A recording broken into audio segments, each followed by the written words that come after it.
ದೈವಾರಾಧಕರು ಹೇಳ್ತಾ ಇರುವಂತಹದ್ದು ಈ ದೈವಾರಾಧನೆ ಅನ್ನೋದು ಪ್ರಚಾರದ ಕಲೆ ಅಲ್ಲ. ಇದನ್ನ ಆರಾಧಿಸುವ ಆಚರಿಸಿಕೊಂಡು ಬಂದಿರುವಂತಹ ಒಂದು ಪದ್ಧತಿ.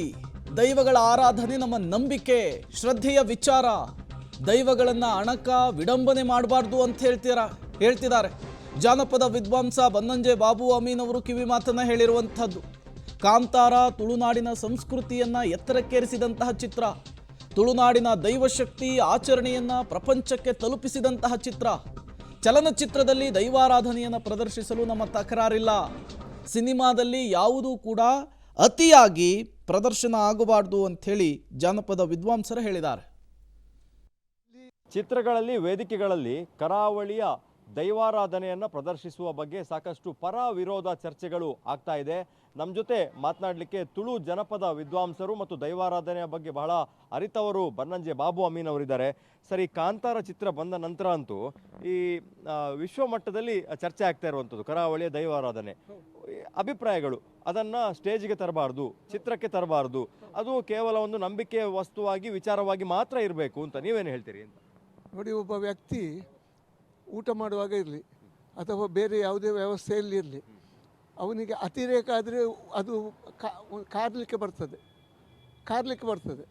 ಇದು ಕೂಡ ಹಾಗೇ ಆಗಿದೆ. ಕಾಂತಾರವನ್ನು ನಾನು ಎಷ್ಟಕ್ಕೂ ದೂರುವುದಂದರೆ ಅತಿರೇಕ ಅಂತ ಹೇಳಿದರೆ ಉಂಟಲ್ವ, ಅತಿರೇಕ ಆದ ಕೂಡಲೇ ಅದು ದೂರುವ ಮಟ್ಟಕ್ಕೆ ಬರ್ತದೆ, ಅದು ವಿಮರ್ಶೆ ಮಟ್ಟಕ್ಕೆ ಬರ್ತದೆ. ಒಬ್ಬರ ಹೊಗಳುವುದು, ಒಬ್ಬರು ತೆಗಳುವುದು, ಇದು ಮಾಡಬಾರ್ದು ಅಂತ ಹೇಳೋದು ನಾನು. ಒಂದು ಲಿಮಿಟ್ನಲ್ಲಿ, ಒಂದು ಮಿತಿಯಲ್ಲಿ ದೈವಾರಾಧನೆಯನ್ನು ಎತ್ತರಕ್ಕೆ ಕೊಂಡು ಹೋಗಿ.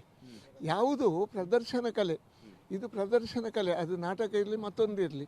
ದೈವಾರಾಧನೆಯನ್ನು ಇವತ್ತು ನಾವು ಜನಮಾನಸದಲ್ಲಿದ್ದೇವೆ. ನಾನು 82 ವರ್ಷ ಪ್ರಾಯದವ. ನನಗೆ ಸಾಧಾರಣ ಅರಿವುಂಟು. ಯಾವುದು ಅತಿರೇಕ ಆಗಬಾರದು, ಅದು ಮಿತಿಯ ಒಳಗೆ ಇದ್ದರೆ ಎಲ್ಲವೂ ರುಚಿ. ಅದಕ್ಕೆ ತಪ್ಪಿದರೆ ಅದು ಕಾರ್ಲಿಕ್ಕೆ ಶುರುವಾಗ್ತದೆ, ವಾಂತಿ ಮಾಡೋದು ಅಷ್ಟೇ. ಕಾಂತಾರ ಏನಾಗಿದೆ ಈಗ? ಕಾಂತಾರ ನಾನು ಕೇಳಿದ್ದು ಮಾತ್ರ, ಅಂದರೆ ನಾನು ಸಿನಿಮಾ ಎಲ್ಲ ನೋಡಲಿಲ್ಲ, ಅದಕ್ಕೆ ಕ್ಷಮಿಸಿ. ಆದರೆ ಕಾಂತಾರದ ಬಗ್ಗೆ ಬಗೆ ಬಗೆಯಲ್ಲಿ ವಿಮರ್ಶೆಗಳು, ಅದು ಒಪ್ಪುಗೆಯ ಮಾತುಗಳು, ವಿರೋಧದ ಮಾತುಗಳು ಬರ್ತಾ ಇರ್ತವೆ. ಅದನ್ನು ನಾನು ಯಾವ ರೀತಿ ಹೆಚ್ಚು ವಿಮರ್ಶೆ ಅದಕ್ಕೆ ನನ್ನ ಅಭಿಪ್ರಾಯ ಕೊಡುವುದಿಲ್ಲ. ಆದರೆ ಇವತ್ತು ಕಾಂತಾರ ಏನಾಗಿದೆ ಅಂತ ಹೇಳಿದರೆ, 10 ಜನರು ಯಾಕೆ ಬೇಕಿತ್ತು ಇವರಿಗೆ, ಯಾಕೆ ಹೀಗಾಗಿದೆ?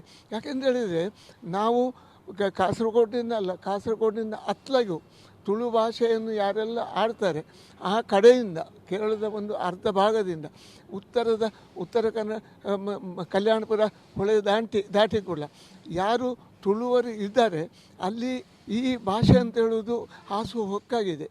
ಆ ಪರಿಣಾಮವಾಗಿ ದೈವವನ್ನು ಆರಾಧಿಸಬೇಕು, ದೈವವನ್ನು ಒಪ್ಪಬೇಕು. ನಾವು ಮನೆ ಮಂಚದಲ್ಲಿ ದೈವವನ್ನು ಅತ್ಯಂತ ಭಾವಾತಿರೇಕದಿಂದ, ನಮಗೆಲ್ಲ ತುಳು ಜನರಿಗೆ ದೇವರು ನಂತರ, ದೈವಗಳೇ ಮೊದಲು. ದೈವ ಇತ್ತು